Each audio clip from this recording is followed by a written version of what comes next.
ഇവിടെ ഒരു പെൺകുട്ടി ഹൈവേയിലൂടെ കാർ ഓടിച്ചുകൊണ്ടിരിക്കുകയാണ്. ഇപ്പോൾ അവളുടെ മുന്നിലായിട്ട് ഒരു ട്രക്ക് പോകുന്നത് അവൾ കാണുകയാണ്.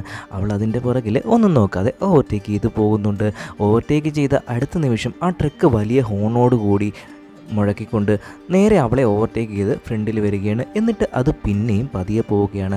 അവളാകെ കൺഫ്യൂസ് ആവുകയാണ്. കുറച്ച് നേരം നോക്കിയിട്ട് അവൾ പിന്നെയും അതിനെ ഓവർടേക്ക് ചെയ്യുകയാണ്. അങ്ങനെ ഓവർടേക്ക് ചെയ്ത് ഫ്രണ്ടിൽ കയറിയ സമയത്ത് ആ ട്രക്ക് പിന്നെയും ഇവളെ ഓവർടേക്ക് ചെയ്ത് വരുന്നതായിട്ട് അവൾ കാണുന്നുണ്ട്. അതുകൊണ്ട് തന്നെ അവൾക്ക് പറ്റാവുന്ന അത്രയും സ്പീഡിൽ കാറിൻ്റെ സ്പീഡ് കൂട്ടാൻ നോക്കുകയാണ്. എന്നാലും ആ ട്രക്ക് വലിയ ഹോണ് മുഴക്കിക്കൊണ്ട് തന്നെ മുന്നിലേക്ക് കയറുകയാണ്. അപ്പോൾ അവൾ കുറച്ച് നേരം വെയിറ്റ് ചെയ്യുകയാണ് ആ ട്രക്ക് പോകുന്നുണ്ടോ എന്ന് നോക്കാനായിട്ട്. എന്നാൽ ആ ട്രക്കിൻ്റെ സ്പീഡ് പിന്നെയും അവിടെ കുറയ്ക്കുകയാണ്. അങ്ങനെ അവൾ പതിയെ പോകുന്നു. ഉടനെ ട്രക്കിൻ്റെ ഡ്രൈവർ കൈ കാണിച്ചിട്ട് ഇവളോട് കയറിപ്പോയിക്കൊള്ളാനായിട്ട് പറയുന്നുണ്ട്. ഇവൾക്കാകെ കൺഫ്യൂസ് ആവുകയാണ്. അവളുടെ അമ്മ അവിടെ വയ്യാതെ കിടക്കുന്നതുകൊണ്ട് തന്നെ അവൾ പെട്ടെന്ന് പോകാനായിട്ട് ഓവർടേക്ക് ചെയ്യാൻ നോക്കുന്നു.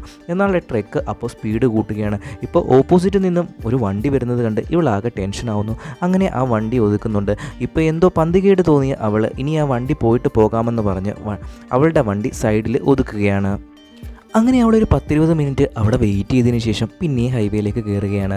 എന്നിട്ട് അരമണിക്കൂറോളം ഡ്രൈവ് ചെയ്തതിന് ശേഷം ട്രക്ക് കാണാതായപ്പോൾ അവൾക്കൊരു സമാധാനമൊക്കെ തോന്നുകയാണ്. എന്നാൽ അവളെ ഞെട്ടിച്ചുകൊണ്ട് പിന്നെ ആ ട്രക്ക് പുറകിൽ വരുന്നതായിട്ട് അവൾ കാണുന്നുണ്ട്. ഇത്തവണ അവൻ വന്നിട്ട് ഓവർടേക്ക് അല്ല ചെയ്യുന്നത്, ഇവളുടെ വണ്ടിയുടെ ബാക്കിൽ വന്ന് ഇടിക്കുകയാണ് ചെയ്യുന്നത്. ഇവളുടെ കൺട്രോൾ പോയിട്ട് വണ്ടി തെന്നി മാറി ഒരു സൈഡിലേക്ക് മാറുന്നുണ്ട്. അവൾ ആകെ ടെൻഷൻ ആവുകയാണ്. കുറച്ച് നേരം അവൾ ആലോചിക്കുന്നുണ്ട്. അവളുടെ അമ്മ അവിടെ വയ്യാതെ കിടക്കുകയല്ലേ. അങ്ങനെ ധൈര്യമൊക്കെ വീണ്ടെടുത്തിട്ട് അവൾ പിന്നെയും വണ്ടി റോഡിലേക്ക് ഇറക്കുകയാണ്. ഇത്തവണ അവൾക്കൊരു പ്ലാനും ഉണ്ട് തന്നെ. അപ്പോൾ അങ്ങനെ പോകുന്ന വഴിക്ക് ആ ട്രക്ക് പിന്നെയും പുറകിൽ വരുന്നത് അവൾ കാണുന്നുണ്ട്. അങ്ങനെ അവളൊരു ബൈ റൂട്ട് പിടിക്കുകയാണ്. നല്ല അപകടം പിടിച്ച ഒരു റോഡാണിത്. അപ്പോൾ ട്രക്ക് പുറകിൽ വരുന്നുണ്ട്. അവൾ കുറച്ച് ദൂരം അങ്ങനെ പോയി കഴിയുമ്പം അവളെ പെട്ടെന്ന് ആ വണ്ടിയിൽ നിന്ന് ഡോറ് തുറന്ന് എടുത്ത് ചാടുകയാണ് ചെയ്യുന്നത്. ആ ട്രക്കാണെങ്കിൽ നേരെ വന്ന് ഈ വണ്ടിയുടെ ബാക്കിലിടിക്കുകയും നേരെ ഒരു നദിയിലേക്ക് പോയി വീഴുകയാണ് ചെയ്യുന്നത്. ആ ട്രക്ക് അവിടെ മുങ്ങിപ്പോവുകയും ചെയ്യുന്നുണ്ട്.